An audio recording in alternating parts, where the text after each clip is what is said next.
کیا ہے؟ جو فطری خواہش اللہ تبارک و تعالیٰ نے انسان کے اندر ودیت کر دی ہے، بھوک کی خواہش ہے، آدمی کو کھانا کھانا چاہیے، یہ اس کی فطری خواہش ہے۔ فرشتوں کو بھوک نہیں ہوتی، لیکن انسان کے اندر یہ دائرہ رکھا گیا کہ اس کے جسمانی ضرورت کے لیے بھوک کا نظام قائم کیا ہے۔ نیند رکھی گئی، نیند بھی انسان کی بنیادی ضرورت ہے۔ جنسی خواہش انسان کے اندر رکھی گئی۔ یہ تین بنیادی خواہشات بالکل فطری ہیں، کوئی اس کا انکار نہیں کر سکتا، کوئی چیلنج نہیں کر سکتا، اور جو کوئی بھی اس کی فطرت سے ہٹے گا وہ ٹھوکر کھائے گا۔ تو ایک اعتدال کا نظام، توازن کا نظام اسلام نے دیا ہے، تاکہ ایک ایسا گھرانہ وجود میں آئے جس کو ٹھنڈک کا گھرانہ کہتے ہیں۔ قرآن مجید نے جو دعا مانگنا سکھائی ہے، آپ دیکھیں، ربنا ہب لنا من ازواجنا وذرریاتنا قرۃ اعین واجعلنا للمتقین اماما۔ جو لوگ شادی بیاہ کے بندھنوں میں بنتے ہیں، آل اولاد والے ہوتے ہیں، اللہ تبارک و تعالیٰ نے اس کو آنکھوں کی ٹھنڈک سے تعبیر فرمائی۔ گھر صرف اینٹ اور پتھر کا نہیں ہوتا، گھر تو مانوی اعتبار کا ہوتا ہے، گھر تو حقیقی ہوتا ہے جو انسانوں کی بنیاد پر قائم ہوتا ہے۔ ایک گھر جس میں ماں باپ پائے جاتے ہوں، ایک گھر جس میں میاں بیوی کا رشتہ استوار ہوتا ہو، ایک گھر وہ جس میں اولاد فرما بردار بنتی ہو، یہ دراصل گھر ہے۔ گھر کسی اینٹ کی اور پتھر کا نام نہیں ہوا کرتا، گھر تو دراصل زندہ وجود کے ساتھ تعمیر ہوتا ہے، جہاں پر محبت پائی جاتی ہے، جہاں پر ادب پایا جاتا ہے، جہاں پر شفقت پائی جاتی ہے، جہاں پر انسانی بنیادوں کی تعمیر ہوتی ہے، اس کو گھر کہا اسلام نے۔ کہا کہ دعا مانگنا سکھایا اسلام نے کہ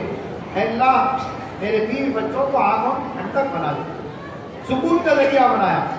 سکون کیا ہے؟ اللہ تبارک و تعالیٰ نے یہ جو رشتہ رکھا ہے میاں اور بیوی کا، جو دونوں خاندانوں سے جمع ہوتے ہیں، اس کو سکون سے تعبیر کیا نبی کریم صلی اللہ علیہ وسلم نے۔ کیا سکون؟ ذہنی سکون، جسمانی سکون اور روحانی سکون، تمام قسم کے سکون کو اللہ تبارک و تعالیٰ نے ازدواجی زندگی کے اندر رکھ دیا۔ اور جو لوگ اس قسم کی عمل نہیں کرتے ہیں، اس قسم کے نکاح کے طریقے پر نہیں چلتے ہیں، ان کو زندگی کے اندر کوئی سکون حاصل نہیں ہے۔ جب بڑھاپے کی حالت میں پہنچ جاتے ہیں، جب ان کی جوان اولاد کا سہارا بنتی ہے، ان کے آرزوں اور تمناؤں کا ذریعہ بنتی ہے، بیوی کو شوہر کی ضرورت ہوتی ہے، شوہر کو بیوی کی ضرورت ہوتی ہے، ماں باپ کو اولاد کی ضرورت ہوتی ہے، اور اولاد کی پرورش کے اندر، ان کی تعلیم و تربیت کے اندر، ان کے پرواز کرنے کے اندر ماں باپ کی ضرورت اولاد کو ہوتی ہے۔ کتنا اللہ تبارک و تعالیٰ نے ایک فطری نظام بنایا ہے، اور اگر اس فطری نظام کو توڑ کر آدمی کسی اور طریقے سے جنسی خواہش کو پوری کرنے جائے گا، اس طرح سے خاندانی نظام بکھرے گا، اولاد کا سکون نہیں ہوگا، اولاد کو نہیں معلوم ہوگا کہ اس کی اصلی ماں باپ کون ہے، وہ ولد الزنا ہوں گے، سماجی ذمہ داریوں کو وہ نہیں اٹھائیں گے، محبت انہیں نہیں معلوم ہوگی، محبت کے لفظ کو نہیں جان سکیں گے، سماج کے اندر جرائم پیشہ کو بنیں گے، کیونکہ ان کی کوئی تربیت کا نہیں ہوگی جو ماں باپ کی شکل میں گھر کے اندر مہیا ہوتی ہے۔ تو گویا اسلام نے ایک مضبوط خاندانی نظام دے کر سب کے لیے کچھ طور طریقے بتائے۔ ماں باپ ہوں گے تو ان کے اوپر اولاد کی کیا ذمہ داری ہوگی، اولاد کو کس طرح سے تعلیم و تربیت کا انتظام کرنا ہوگا، ان کی پرورش کا انتظام کرنا ہوگا، یہ ذمہ داری ماں باپ کو دی گئی کہ اولاد جس وقت وہ چھوٹی ہوتی ہے ان کے ساتھ کیا رویہ اختیار کرنا چاہیے، اور جب یہ اولاد اپنے ماں باپ کے احسانات کے ساتھ بڑی ہو جاتی ہے، اب اولاد کو بتایا جا رہا ہے کہ اب ماں باپ کمانے کے قابل نہیں ہیں، ان کے آدھا و جوارے مزمحل ہو چکے ہیں، اب تم جوان ہو چکے ہو اور کمانے کے قابل ہو چکے ہو، اب تمہاری کیا ذمہ داریاں ہوں گی جو ماں باپ کے دیے تم کو انجام دینا ہوگا۔ کیسا ایک بیلنس نظام ہے، ایک متوازن نظام ہے، اعتدال پر مبنی نظام ہے۔ شوہر اور بیوی کو بتایا گیا کہ کس طرح سے ایک بہترین گھر کی تعمیر کرنا چاہیے، پرسکون گھر کا مقام کیا ہوتا ہے، پرسکون گھر کی کیا کیفیت ہوتی ہے۔ فرمایا گیا کہ سب سے بہترین بیوی وہ ہے جس کو شوہر دیکھ کر خوش ہو جائے،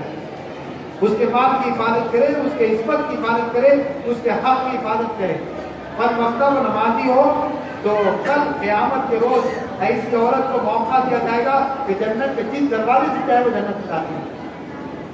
شوہر کو کہا گیا کہ کھانا کھلانا ایک نوالہ ڈالنا بھی عبادت ہے،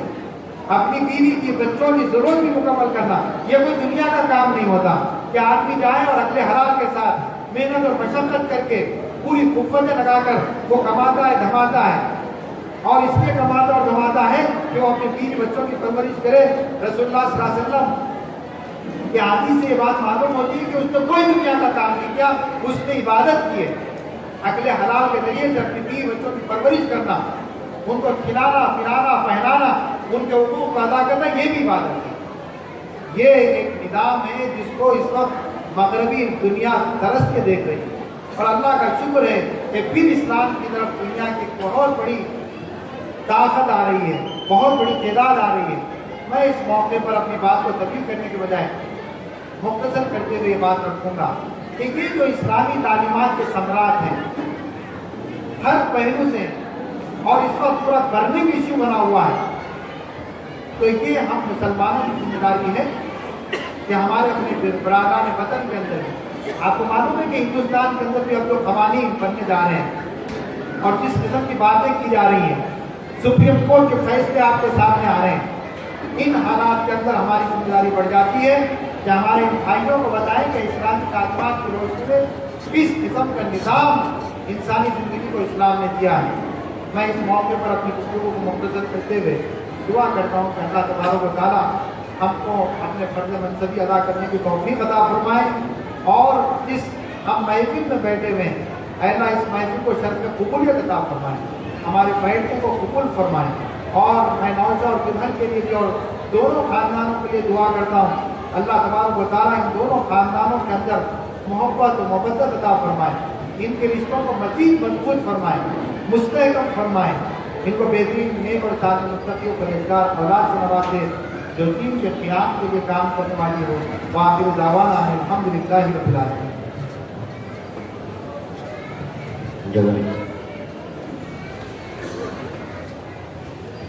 నేను ఇప్పుడు తెలుగు భాషలో తన అభిప్రాయం